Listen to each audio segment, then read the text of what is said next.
Centerpoint, it's good to see you.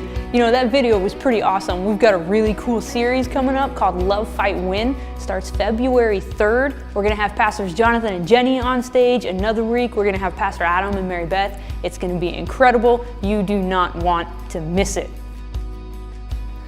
January 25th is our annual team leader meeting. If you're a ministry leader, you need to be there for our 2019 vision meeting. The day after that leader meeting is the TNT trip.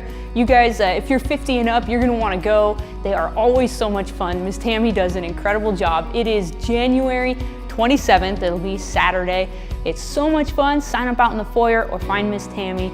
You will not want to miss it this time. It's up to Seattle. Will be a ton of fun. On January 27th, we are celebrating an amazing event. We have our first baptism of the year. If you want to get baptized, text baptism to 253-258-0020 or sign up in the foyer today.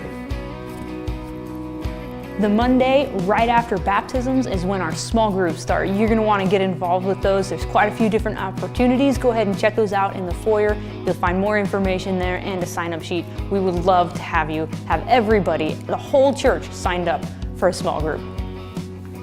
February 10th is Membership Link. Membership Link is a beautiful way for us to get to know you and for you to get to know us. If you're interested in Membership Link, text link to 253-258-0020 or sign up in the foyer.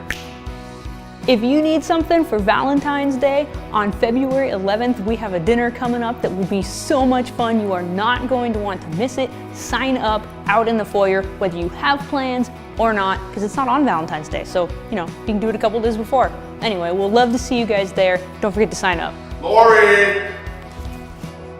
Are you guys done messing around down here? Oh, hey, on a serious note though, we really want to thank all of our teams. We want to thank every single one of you with your generosity, whether it's with your time, it's your finances, with your tithing, giving above and beyond this with our Christmas offering. Everything that we do here at Centerpoint, we do it out of the love and the faithfulness of our hearts. We want to thank each and every one of you. We want to make it as easy as we can for you. We have boxes where you could just give on your way out. In your bulletin, you'll see how you can give online. You could also text it in. And you know what? I could say so much, but we have a great video that will explain exactly what joyful giving looks like.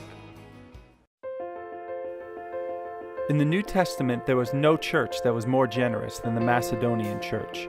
In 2 Corinthians 8, 1-5, Paul tells us how their joy overflowed in rich generosity.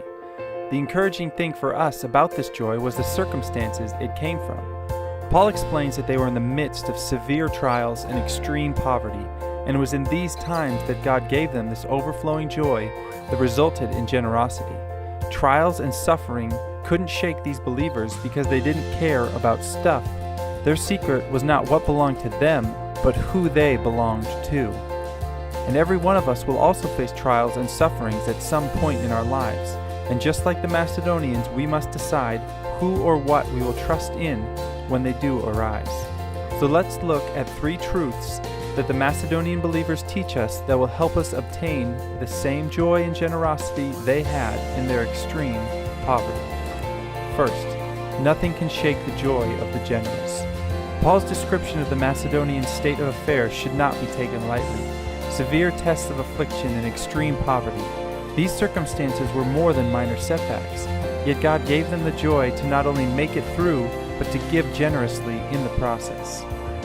Secondly, generosity flows from a heart of self-sacrifice, not self-preservation. The motivation of giving is not to give in order to get. Instead, just like the Macedonians, it begins with our surrender to God and flows from His joy as we trust in Him. And finally, biblical giving comes from grace, not the law. Tithe, or 10%, is the biblical starting point for giving. Jesus validated this in Matthew 23, but as the Macedonians showed us, their giving was a direct result of the joy they found in God's grace, not from an obligation to give. These verses model for us the response God is looking for when we look at our financial situation. Paul tells us that the Macedonians gave themselves first to the Lord, and in the same way we should approach our finances by first affirming or reaffirming our commitment to trust God's promises. And secondly, we are told the Macedonians gave. Their generosity was the proof of where their joy really came from. And in the same way, our giving echoes what our hearts are trusting in.